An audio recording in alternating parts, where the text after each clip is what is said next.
Hola, buenas tardes. Espero se encuentren muy bien. Bienvenidos a nuestro webinar del día de hoy sobre la integridad mecánica en recipientes a presión. Este es el sexto de una serie de webinars que PenSpen ha preparado para ustedes este año. Mi nombre es Ilse Priego, ingeniero senior de integridad en PenSpen México, y seré su host el día de hoy. Nuestros presentadores son Wendy Aguilar, ingeniero de integridad en PenSpen México, quien cuenta con más de 10 años de experiencia en el área de integridad y riesgo y es inspector autorizado API 570. Por otra parte, Ezequiel Gregorio es gerente de integridad en PenSpen México y cuenta con más de 16 años de experiencia en integridad y riesgo.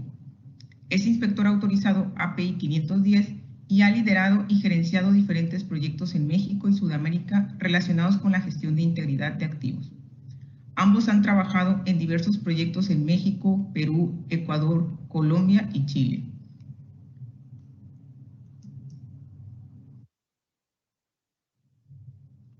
Antes de ceder la palabra a nuestros presentadores, me gustaría recordarles que los micrófonos estarán silenciados durante toda la sesión, misma que se grabará y estará disponible en nuestro sitio web. Si tiene una pregunta en cualquier momento, envíela a través de la sección de preguntas y respuestas, Q&A. Busque el icono que se muestra en la pantalla. Son dos símbolos de conversación con el signo de interrogación en el interior.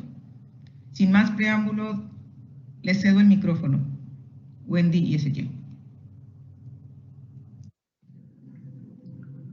Muchas gracias, Ilse. También gracias a todos los que nos acompañan en este webinar. Hemos preparado este material para ustedes, esperamos que les sea de utilidad y esperamos que lo disfruten. La integridad mecánica en recipientes sujetos a presión. Bueno,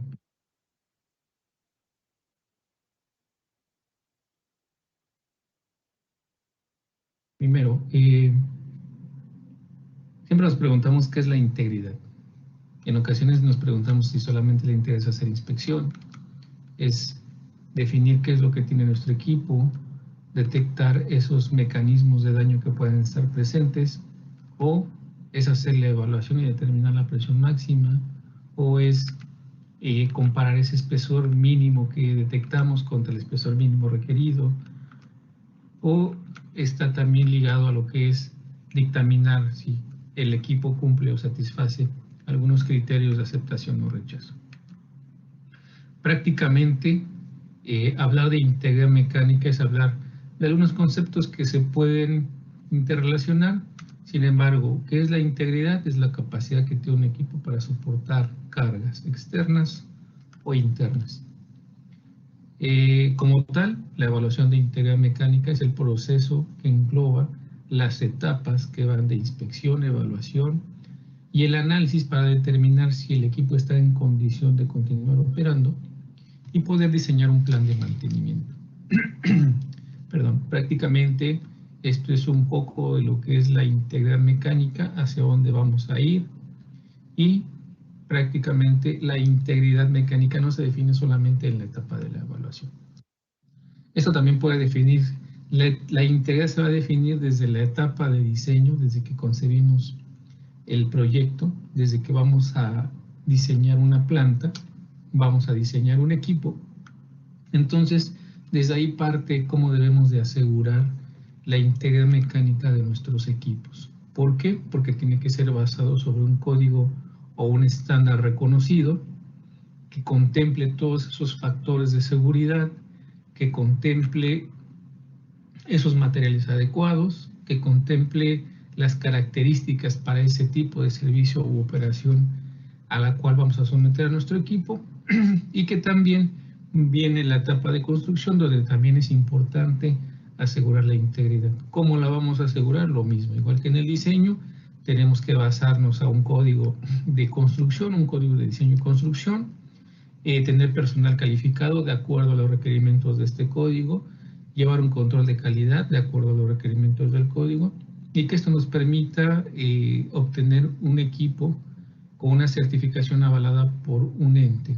En este caso, tener un equipo certificado donde estemos seguros que se construyó un equipo con todos los controles y que va a ser un equipo seguro y que va a cumplir con las necesidades operativas que vamos a tener en un futuro. La parte de operación también es importante dentro del sistema, dentro de la integridad mecánica, dentro del aseguramiento de la integridad. ¿Por qué? Porque aquí tenemos que el operador debe de conocer cuáles son esas condiciones máximas y mínimas a las cuales va a manejar o operar el equipo. Debe de saber esos intervalos de presión, de temperatura, el tipo de flujo, tipo de flujo que puede manejar y el tipo de fluido el cual puede operar este equipo.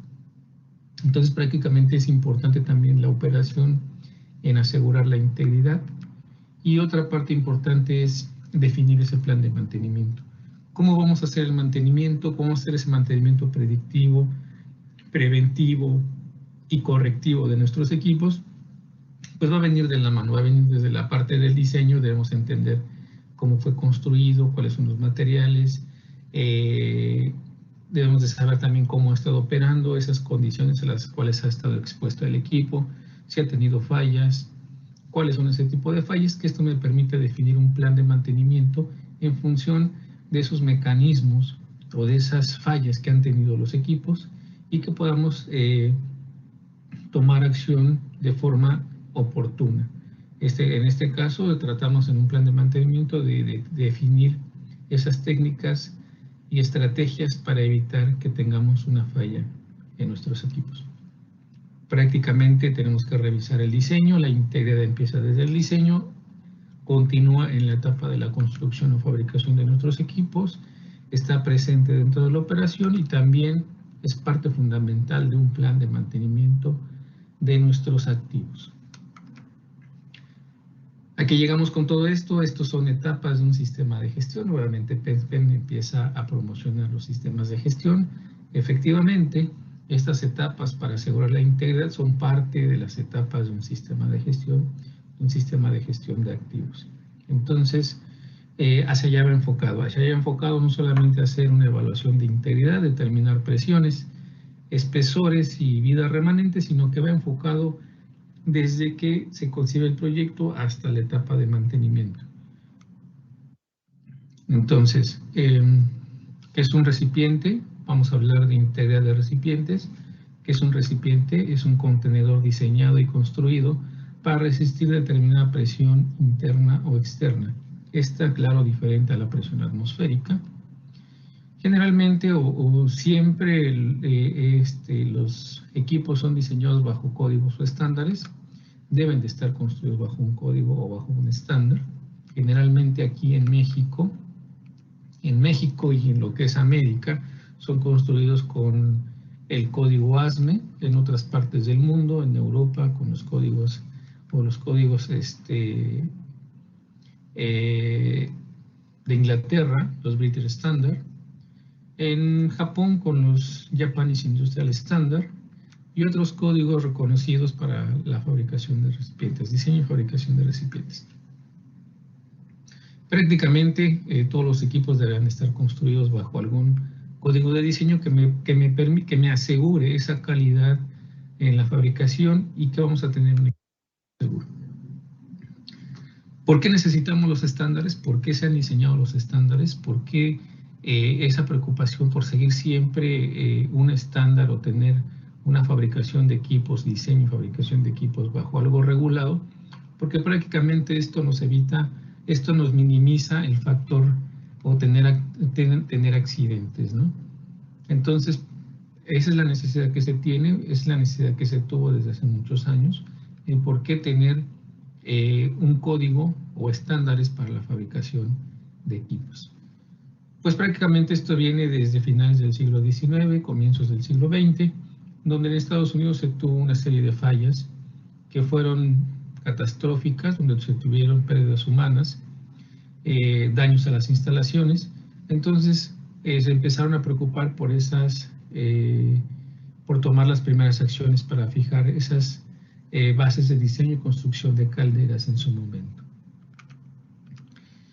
En 1880 se crea la Sociedad Estadounidense de Ingenieros Mecánicos. De ahí en 1907, a principios del siglo, se promulga el primer código legal basado en las reglas de esta Sociedad Estadounidense de Ingenieros Mecánicos para calderas de vapor. En 1911 se forma el Código de Calderas ASME, esto pues con la necesidad de disminuir los accidentes y proteger a la población y evitar esas pérdidas en las instalaciones. En 1914 se publica la primera edición del Código de ASME de calderas, y en 1919 se forma la Junta Nacional de Inspectores de Calderas y Recipientes a Presión. Ya actualmente este código tiene prácticamente un siglo y es el que se utiliza aquí en América y en más de 100 países a nivel del mundo, a nivel mundial, perdón. Entonces, esto es por qué necesitábamos códigos, por qué requerimos recurrir a un código, porque ya todo está normado, porque vamos a seguir unas prácticas, las mejores prácticas, para poder construir y fabricar un equipo.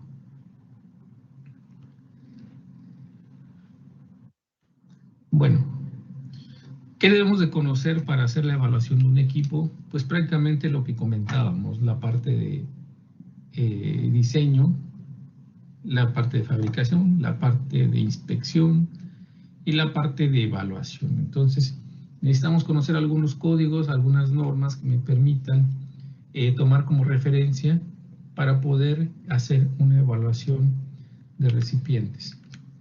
En este caso, siempre vamos a partir en el caso de América, en el caso que estamos trabajando aquí en el continente, y si el recipiente fue construido bajo ASME, vamos a partir de este código, el cual está dividido en 12 secciones, de las cuales, si bien no tenemos que aprendernos todas, tenemos que conocer algunas, ¿no? Como es la sección 2, donde vienen estas propiedades de los materiales, de estos materiales o placas con las cuales se puede construir un equipo. La sección 5, donde vamos a encontrar todo lo referente a pruebas no destructivas, cómo realizarlas, las calibraciones, los equipos, el personal, las calificaciones de los equipos. Como tal, la sección 8, donde vienen las reglas para la construcción de recipientes sujetos a presión, que son la división 1, división 2 y división 3. Y la sección 9, referente a la calificación de soldadura. Entonces, prácticamente estas secciones son las que en algún momento utilizamos para hacer una evaluación de recipiente. Las demás tiene importancia, sin embargo, pues bueno, dependiendo de lo que vayamos a evaluar, es lo que vamos a utilizar, ¿no? Generalmente son las que evaluamos, pero siempre se pueden utilizar otras secciones del código. Y bueno, algo importante que también ASME se ha preocupado por publicar esos casos código donde son las experiencias que se han tenido y pues bueno, nos sirven como referencia para cuando estamos evaluando, para cuando estamos diseñando un equipo. ¿Qué código también debemos de conocer? El código de inspección en servicio, que es el API 510. El API 510, que es un código de inspección, reclasificación, reparación y alteración, donde vamos a encontrar esas prácticas de inspección, esas buenas prácticas, esas recomendaciones de cómo realizar una inspección, de esos mecanismos de falla que pueden tener los equipos, y cómo vamos a realizar una evaluación. Dentro del código me define cuáles son esas etapas de evaluación y me define algunos criterios para hacer la evaluación de los equipos o de los recipientes sujetos a presión. También me define cómo voy a hacer esa inspección y los ensayos de los equipos, también de sus dispositivos, me lo va a definir ahí. Y cuáles son las etapas que debo de seguir para cuando voy a reparar o hacer una alteración a mis equipos. Esto se aplica a recipientes no sometidos a fuego directo, construidos bajo ASME, para líquido y gases de la industria oil and gas y también para procesos químicos. Cabe mencionar que también este código se puede utilizar para cuando tenemos equipos que no fueron construidos bajo un código o cuando perdieron toda la información, también se puede utilizar para hacer la evaluación y los planes de mantenimiento de equipos que no fueron construidos o que simplemente se perdió el expediente o se perdió la documentación de cómo fue construido y se desconoce el diseño de estos, ¿no? Otra de las normas que debemos de conocer, o otras de las prácticas recomendadas que debemos de conocer cuando estamos evaluando, porque de aquí va a surgir los tipos de mecanismos que podríamos tener dentro de nuestros equipos, y también el plan de mantenimiento que vamos a generar para asegurar la integridad. Es el API 572, la práctica recomendada API 572, donde nos definen algunas características de diferentes equipos. No solamente son cilíndricos, hay otros equipos que pueden ser rectangulares. ¿Por qué se tienen que inspeccionar? ¿Cuáles son las causas que me están generando ese mecanismo de daño, ese deterioro? Las frecuencias recomendadas de inspección, cada cuándo vamos a recomendar de acuerdo al tipo de equipo, si es un filtro, si es un intercambiador de calor. Dependiendo del tipo de equipo, esto nos va a permitir definir esas frecuencias de inspección. También nos define cuáles son los métodos y limitaciones de algunas técnicas de inspección que podemos implementar, y también algunos métodos de reparaciones. Aquí también vamos a basarnos en los métodos de reparación, vamos a utilizar un poco el ASME PCC2, sin embargo en esta normativa también, en esta práctica recomendada también no lo menciona. También nos definen, nos dan recomendaciones de cómo registrar todas esas actividades de mantenimiento, esos reportes que estamos generando, cómo los vamos a registrar y cómo vamos a darle un seguimiento para que tenga trazabilidad en el tiempo. Prácticamente es ver qué mecanismos podrían estar presentes, y también para esto nos podemos apoyar en el API 571, donde vienen especificados varios mecanismos de daño para la industria, para la refinería. Entonces los podemos aplicar también en la industria oil and gas. Son una referencia, nos ayudan a definir qué tipo de mecanismos podríamos tener, a qué son susceptibles nuestros equipos, y se pueden utilizar para hacer un plan de mantenimiento o una evaluación de integridad mecánica. Una vez que ya sabemos cómo está nuestro equipo, que hicimos la inspección, que determinamos si teníamos algún tipo de mecanismo de daño, puede que no solamente con el código de diseño o en el código de inspección, que es API 510, podamos evaluarlo. En el código 510 nos recomienda realizar una evaluación Fitness for Service cuando no pasan los primeros niveles, cuando no pasa el nivel de API 510.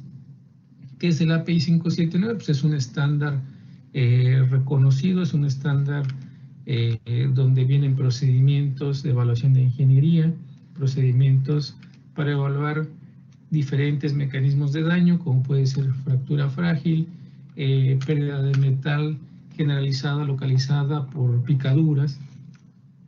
También nos da las pautas o los pasos para evaluar blister, daño por hidrógeno, desalineamientos en soldadura, que generalmente se tienen desde la construcción de los equipos, grietas que se pueden presentar desde la construcción o ya en la operación, dependiendo del tipo de producto que estemos trabajando, hacer evaluación para equipos que trabajan o operan en el rango de fluencia, evaluaciones para equipos que han sufrido daños por fuego, que hayan sido sometidos a fuego, abolladuras, tallones o la combinación de estos daños mecánicos que en ocasiones podemos tener por algún golpe a nuestros equipos, laminaciones generadas ya sea desde el proceso de la fabricación de la placa o cuando ya estamos en servicio, que se nos generen laminaciones por el tipo de producto que estamos operando, o también hacer evaluaciones de fatiga dependiendo cuáles son esas condiciones operativas, incrementos, decrementos de presión, o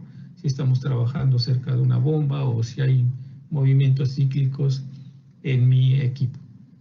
Prácticamente esto es lo que abarca el API 579, que es lo que debemos de entender, de conocer para hacer una evaluación de integridad mecánica, que es el Fitness for Service, pues la aptitud para el servicio, que son evaluaciones de ingeniería cuantitativas que se realizan o las realizamos para demostrar la integridad estructural de un componente de un equipo, y con esto definir si puede continuar operando o cuál es el tiempo que puede continuar operando para programar una acción correctiva de estos equipos. Prácticamente es algo de lo que debemos ir conociendo, de lo que debemos de saber para hacer una evaluación integral de recipientes sujetos a presión. Como cabe mencionar que también en PenSpen tenemos un manual de evaluación de defectos. Si bien esto fue desarrollado para ductos, hay metodologías o métodos de evaluación que también le hemos aplicado en recipientes sujetos a presión. Bueno, entonces, ¿qué debemos de conocer para hacer una evaluación de integridad mecánica de recipientes sujetos a presión?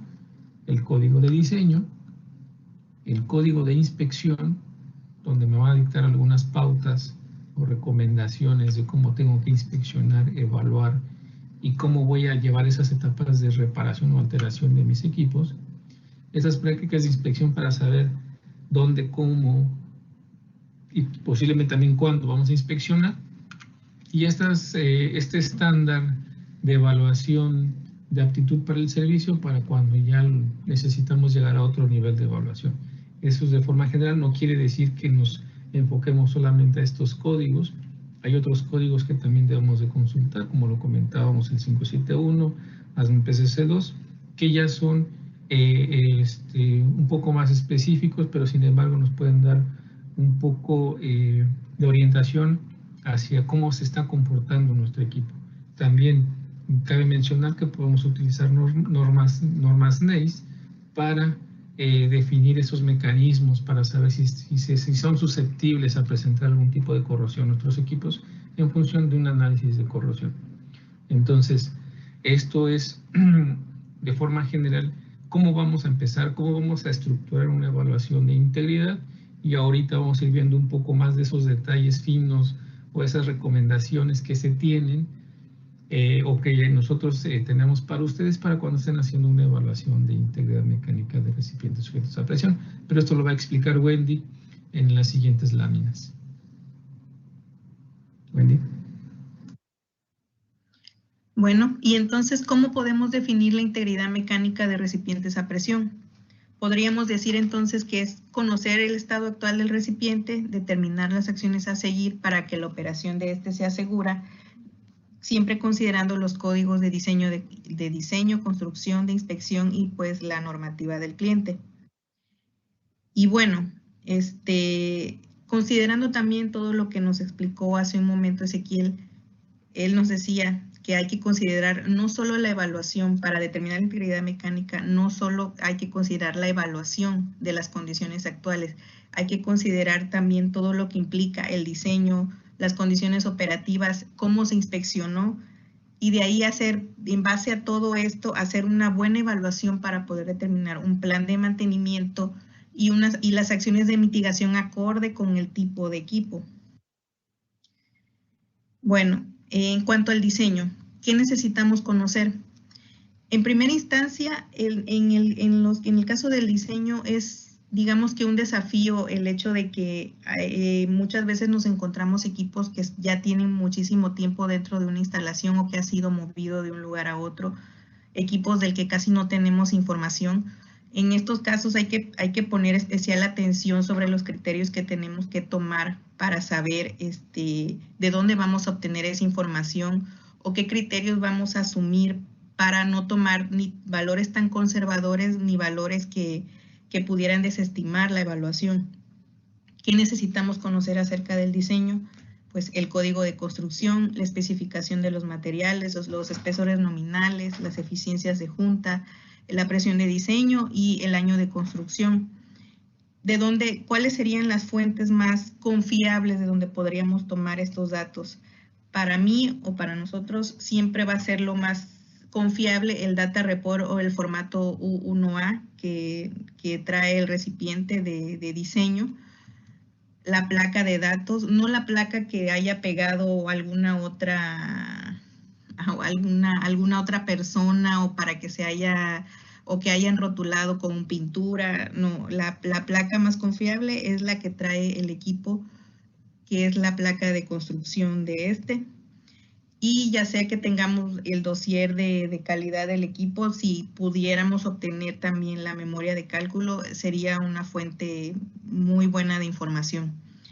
En base a estos, a conocer el diseño del equipo también es importante para la evaluación, porque en base a esto vamos a determinar qué factor de seguridad vamos a usar de acuerdo al año de construcción del equipo, y que al saber cómo se construyó, qué tipo de radiografiado, qué tipo de pruebas no destructivas se hicieron al equipo cuando se construyó, es que podemos saber la eficiencia de la junta. Por eso es relevante saber esta información de diseño antes de hacer una evaluación.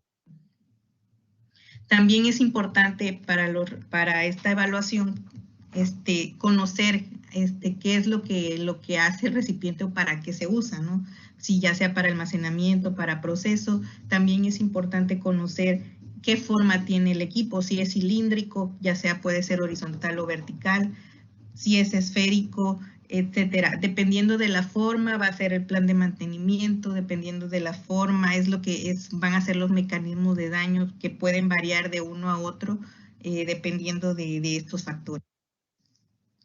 Bueno, en cuanto a la inspección, en esta parte se proporcionan simplemente recomendaciones de qué es lo que deberíamos de considerar a la hora de inspeccionar un recipiente.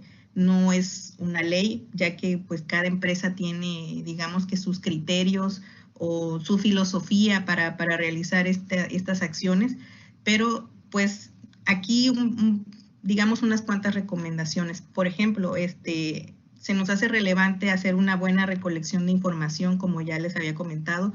Hay que fijarse de dónde vamos a tomar la información. No podemos tomarla digamos que de cualquier fuente.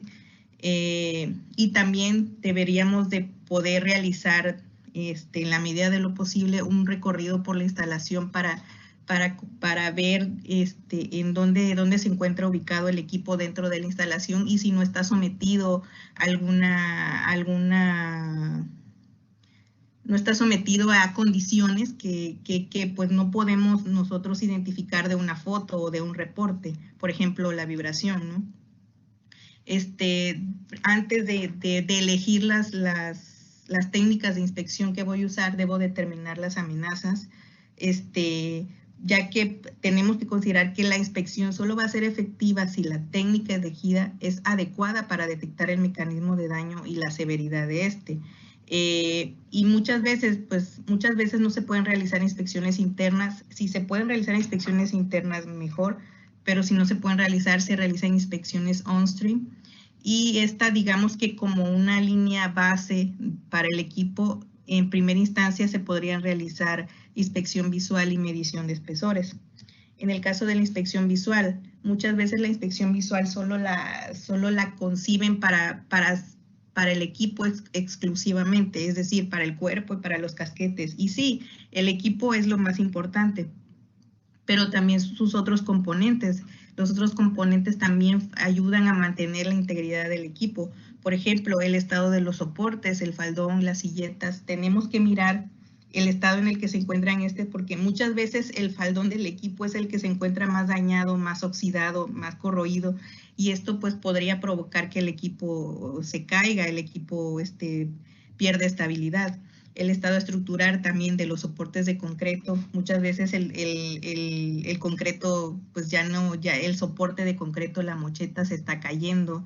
El estado de las conexiones, a veces faltan espárragos, a veces faltan tuercas, lo que podría provocar fugas. El estado del sistema de apertura rápida, si es que lo tienen. Hay veces que está tan oxidado que ni siquiera esos componentes que tienen estas tapas para abrirlos rápidamente no funcionan. Todo eso debería de verificarse, debería de tomarse un registro fotográfico y deberían, en base a esto, tomar las acciones más necesarias para poder restituir la integridad también de estos componentes. Y bueno, para el caso de la medición de espesores, ¿qué es lo que recomendamos? Lo que se recomienda es realizar en todas las superficies del recipiente, en el cuerpo, las boquillas, los casquetes, realizarlo a través de un mallado o una retícula, en donde en cada punto de intersección de esta retícula se pudiera tomar una lectura de espesores y poder localizar el espesor mínimo para poder llevar una trazabilidad y realizar poder hacer periódicamente la trazabilidad y poder determinar la velocidad de corrosión del equipo más confiablemente. En caso de encontrar variación de espesores, lo ideal sería investigar la causa y, en dado caso, realizar barrido ultrasónico con haz recto. Bueno, para el caso del barrido ultrasónico con haz recto, lo más recomendable o lo que recomendamos sería realizar el barrido en zonas críticas, por ejemplo, en zonas de choque, en interfase de gas líquido, zonas de mareas o acumulación de condensados de agua. Si el daño se extiende más allá de las secciones antes descritas, se debe aumentar la zona de barrido, obviamente. Considerar las zonas donde se haya desconectado, donde haya variación de espesores, realizar el barrido de acuerdo con el tipo de recipiente. Por ejemplo, si es para recipientes horizontales, lo que recomiendo sería, por ejemplo, si el equipo es de gas y de líquido, realizar un barrido en toda la longitud del recipiente en la parte baja, o sea, de 5 a 7. Para equipos de gas podría incluirse el barrido en las soldaduras circunferenciales de las boquillas superiores, por donde sale o por donde entra el gas. O si no, alrededor de las solapas en caso de que las tengan. Y, por ejemplo, también podría agregarse en equipos que son bifásicos, con fluidos bifásicos, incluir la zona de nivel o interfase de líquidos, ya sea en el cuerpo o en los casquetes. Esto, de nuevo, como ya les comenté antes, es una recomendación. Puede ser que por filosofía de operación del cliente, estos decidan hacer un barrido completo a todo el equipo. Esto de acuerdo a, digamos que, por ejemplo, tomando como criterio la importancia del equipo dentro del sistema o dentro de la instalación. Si el equipo, no se trabaja bajo condiciones muy, muy críticas, se podría tomar la decisión de hacer el barrido completo del equipo y pues también está bien, o sea, no hay algo, digamos, que esté mal. Lo malo sería no tomar en cuenta las zonas críticas del equipo. Bueno, y para el caso de los equipos que son verticales, el barrido se podría hacer como recomendación, se podría hacer al 100% en el casquete inferior, la circunferencia de soldadura de las boquillas o solapas o zonas de choque, las zonas adyacentes a las soldaduras circunferenciales. Y bueno, y como consideraciones generales, pues hay que registrar y levantar todas las indicaciones que se encuentren y lo más recomendable es incluir los oscilogramas de las indicaciones que se detecten. Bueno, también se podría incluir otras técnicas. Esto es también como, digamos que ya está a criterio del cliente, incluir otras técnicas. Por ejemplo, en el caso de que el equipo esté sometido a condiciones especiales, por ejemplo, si el equipo presenta vibración, altas temperaturas, aislamiento térmico, debe considerarte en estos casos, sobre todo en soldaduras, aplicar, no sé, partículas magnéticas, líquidos penetrantes, haz angular, radiografía, etcétera. Y bueno, ya llegando a la parte de la evaluación, también digamos que tenemos como una pequeña metodología para hacer este proceso, ¿no? La primera es la recopilación de información, luego el análisis, que sería el cálculo de los espesores requeridos, de las presiones máximas, la evaluación de indicaciones y el cálculo de la velocidad de corrosión para poder determinar la presión máxima para todo el equipo y las frecuencias de inspección.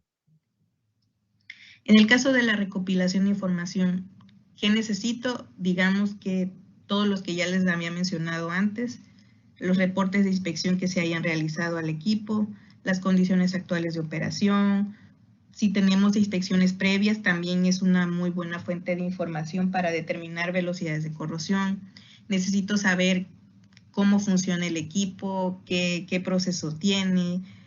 También necesito saber los registros de la calibración de las válvulas de seguridad, si es que tiene, los registros del mantenimiento, si ha sufrido modificaciones, Los planos, los esquemas de diseño también son una fuente muy buena de información. Todo esto, por ejemplo, si nos proporcionan una hoja de condiciones operativas, lo más deseable es que esté validada por el personal operativo de la instalación.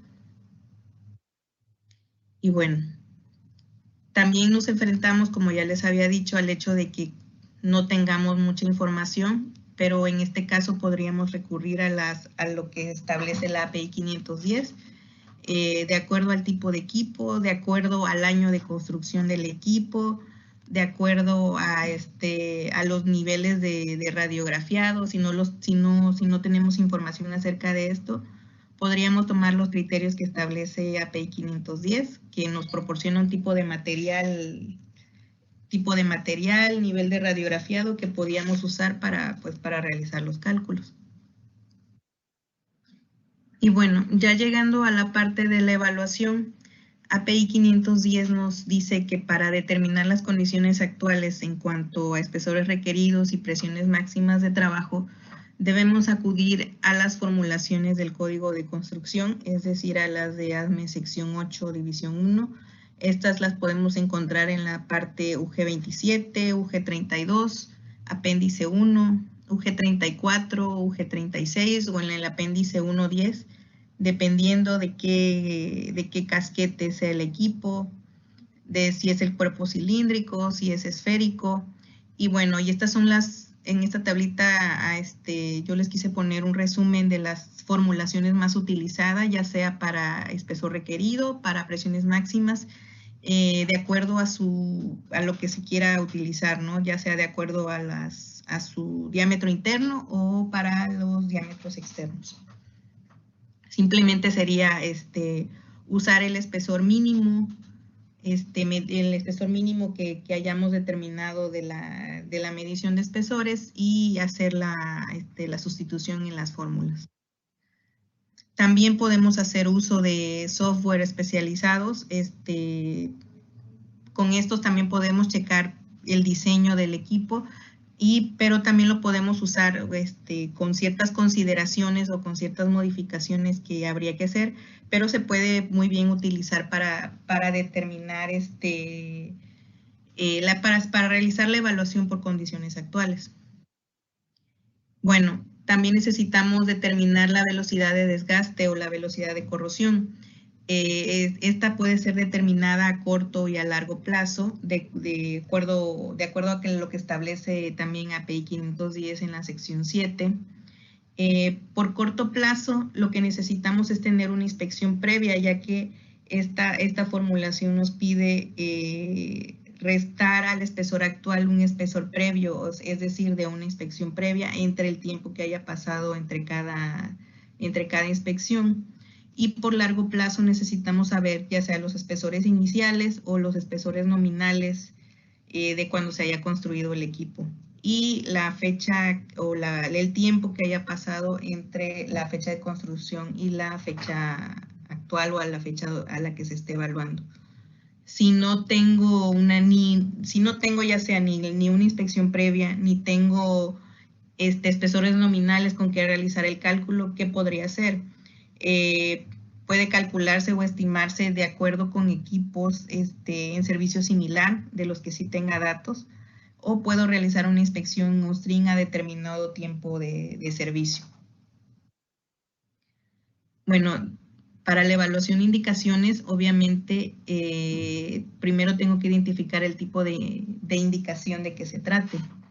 El tipo de indicación, pues obviamente lo vamos a obtener de la inspección visual o inspección por haz recto, barrido ultrasónico con haz recto. Y hay que tener en cuenta que cada indicación tiene sus particularidades en cuanto a las dimensiones que se deben reportar en la inspección. Por eso es muy importante también considerar eso. Bueno, para evaluar las indicaciones podríamos hacerlo por niveles.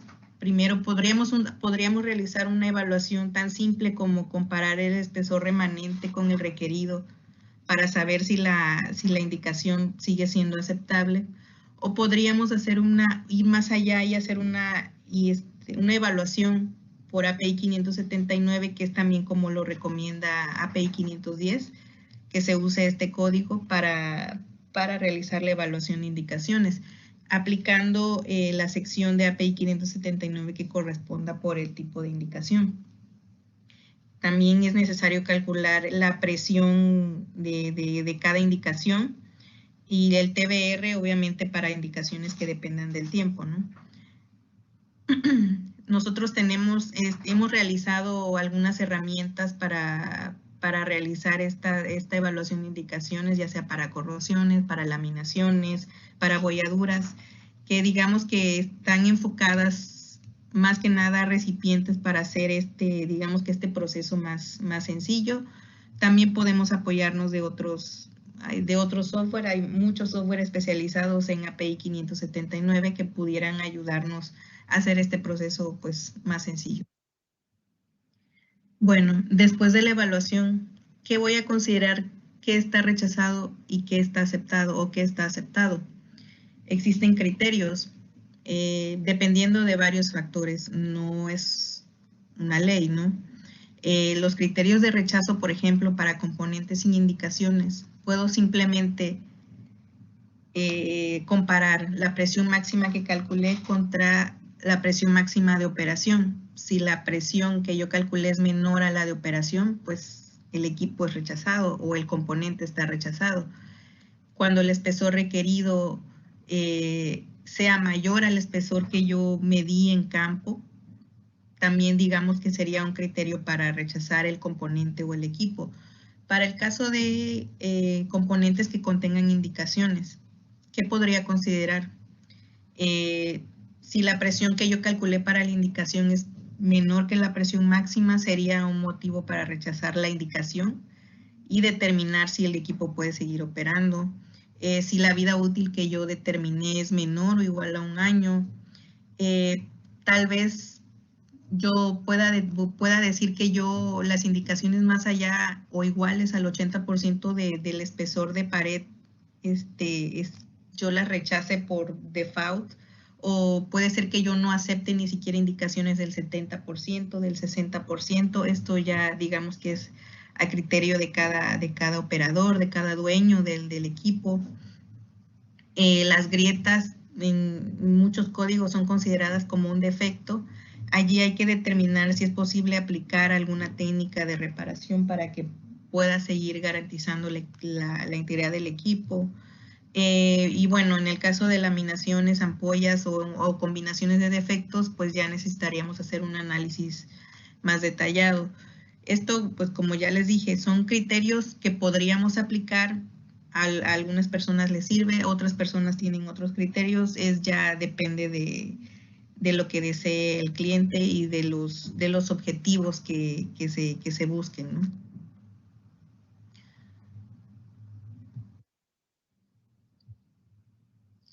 Bueno, ¿cómo determino la presión máxima de trabajo para el equipo?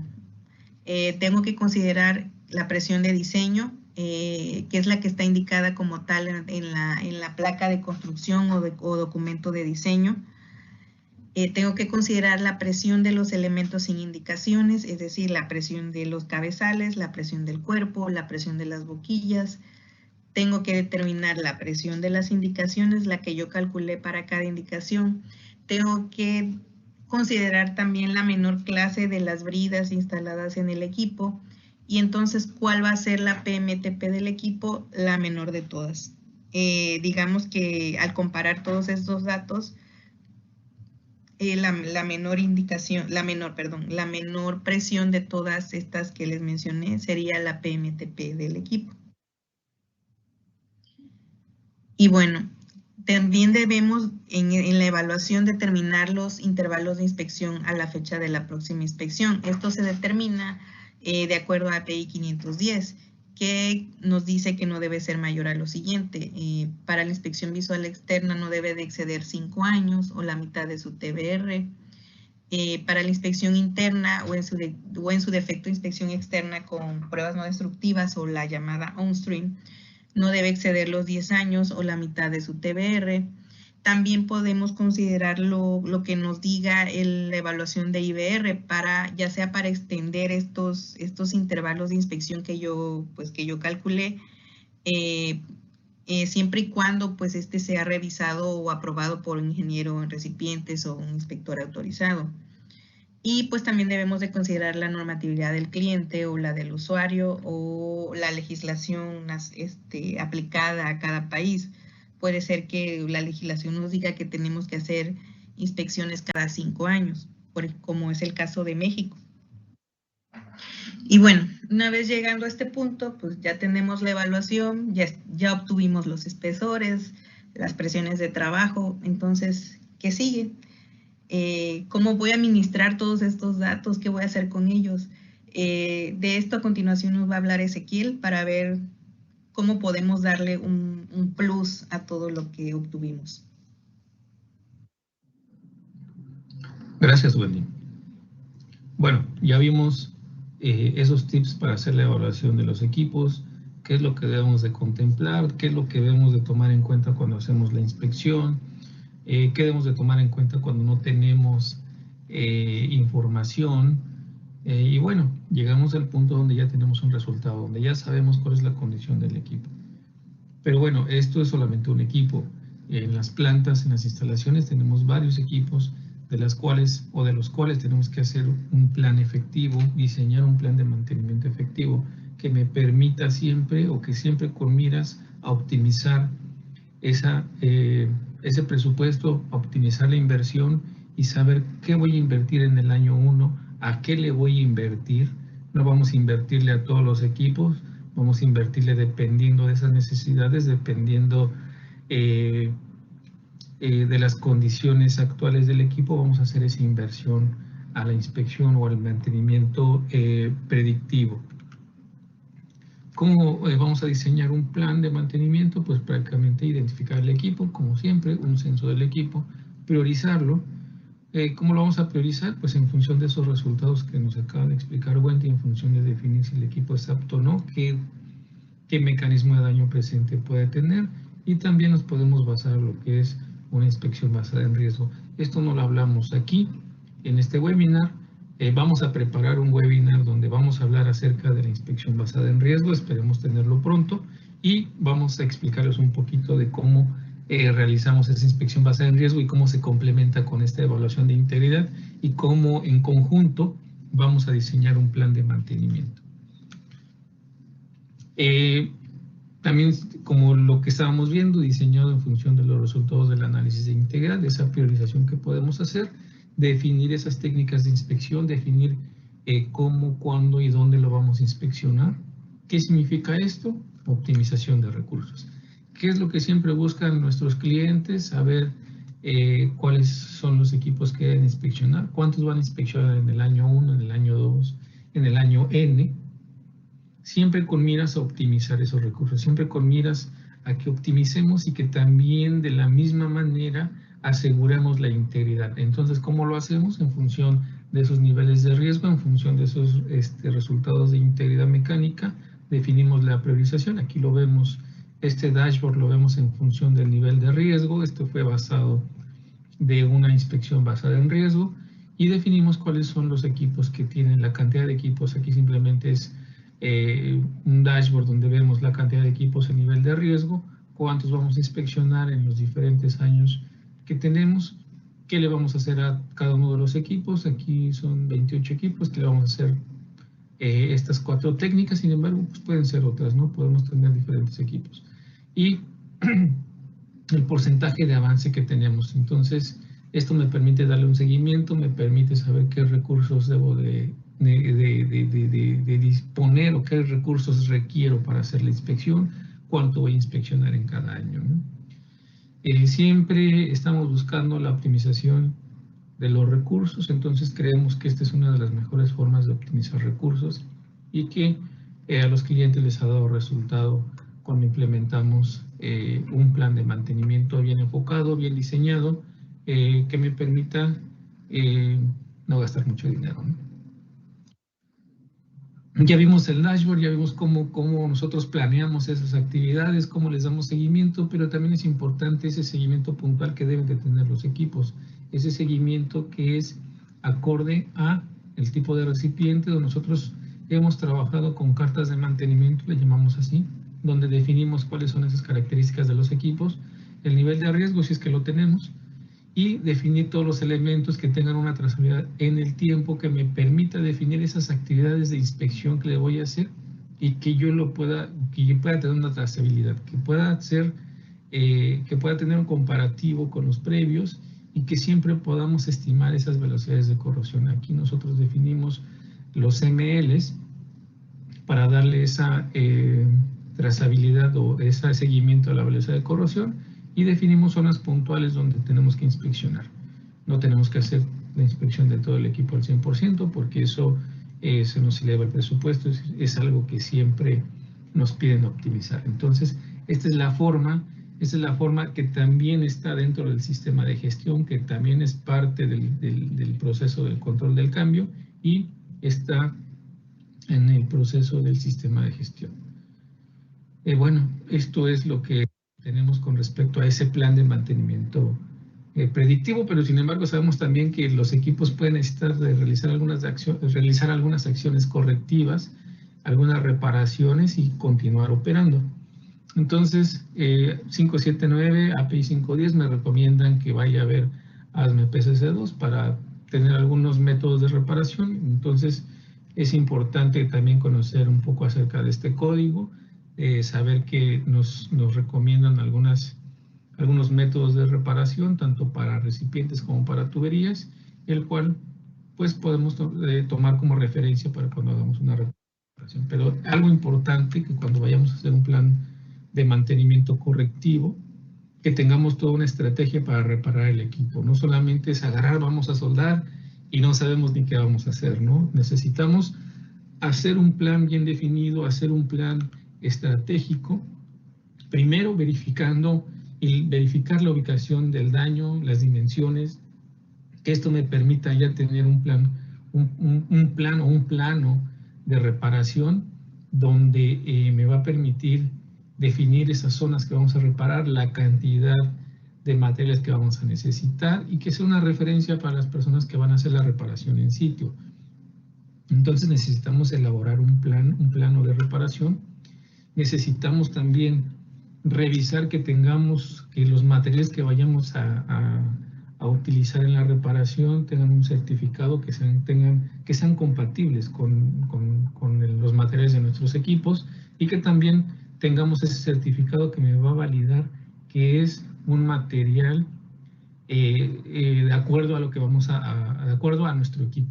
Necesitamos ese certificado de materiales.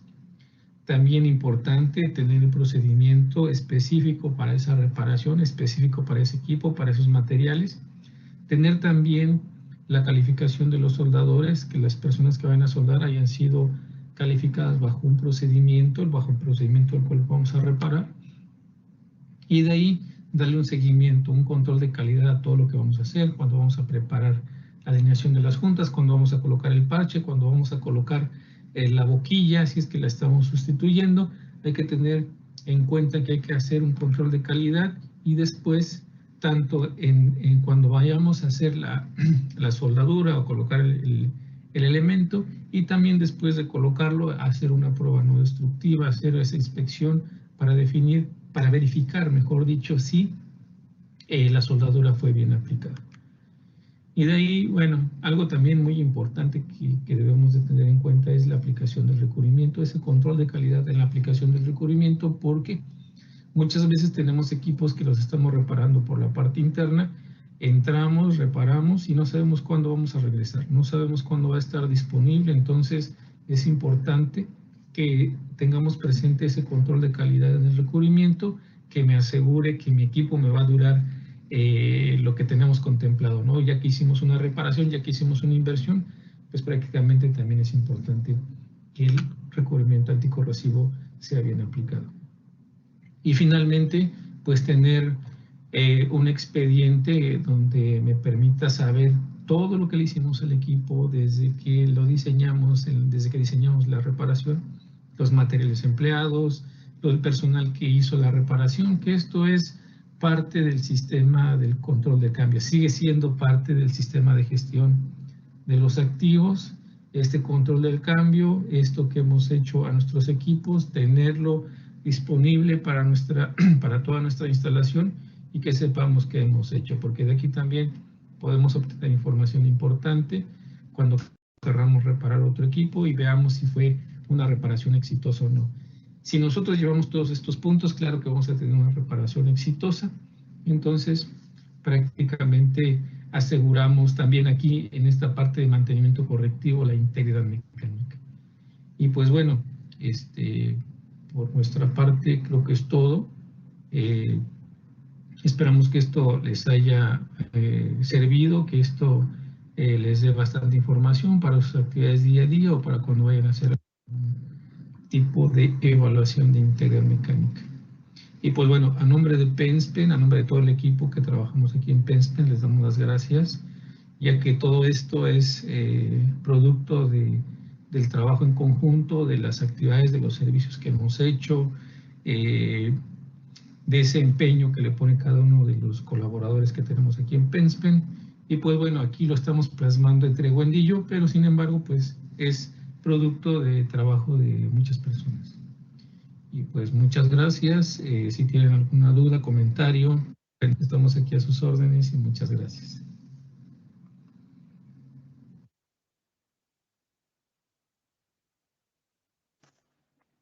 Gracias, Ezequiel y Wendy, por su presentación.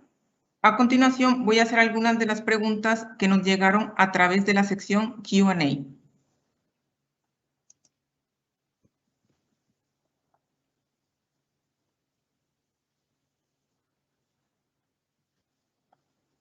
Por ejemplo, nos preguntan, ¿podrían por favor confirmar cuáles certificaciones debería tener el profesional que realiza la inspección y o firma el reporte de inspección? Hola. Bueno, el personal que realiza la inspección, pues prácticamente debería estar calificado bajo ACNT. Y quien va a firmar también el reporte, pues podría ser este inspector en esa técnica. Y en ocasiones también recomendamos que no es algo que sea mandatorio, recomendamos también que sea avalado por un inspector API 510. Eso es generalmente lo que se hace para tener control en estas actividades de inspección.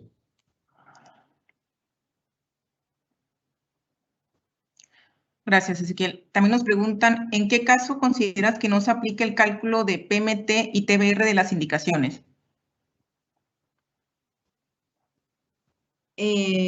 Bueno, yo creo que depende del tipo de indicación, porque, por ejemplo, el TBR solo aplica las indicaciones que son dependientes del tiempo.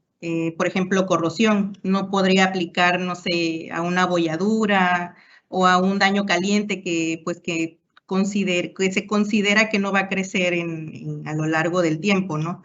Y para el cálculo de la presión, pues podría considerar que, no sé, indicaciones que ya son muy profundas, por ejemplo, mayores al 80%, o sea, por default, pues serían rechazadas y ya no sería necesario realizar algún cálculo, pero de nuevo depende del criterio pues que se tenga en la empresa o el dueño del equipo, ¿no?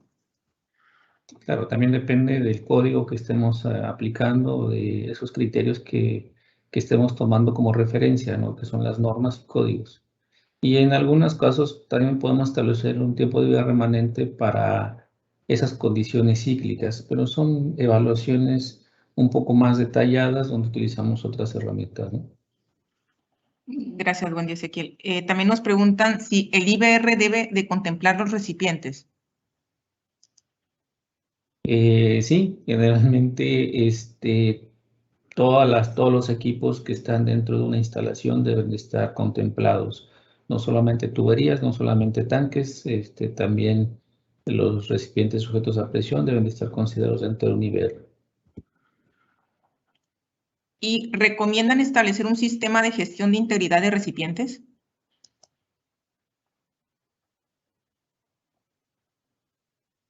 Bueno, generalmente no aplicamos un sistema de gestión solamente para un cierto tipo de equipos, ¿no?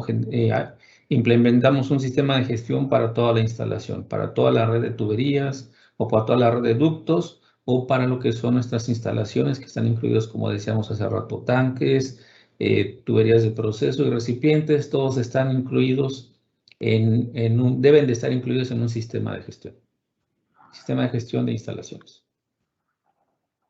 Bueno, desafortunadamente hemos llegado al término de la sesión. Muchas gracias, Wendy Ezequiel. Las preguntas pendientes serán respondidas por correo electrónico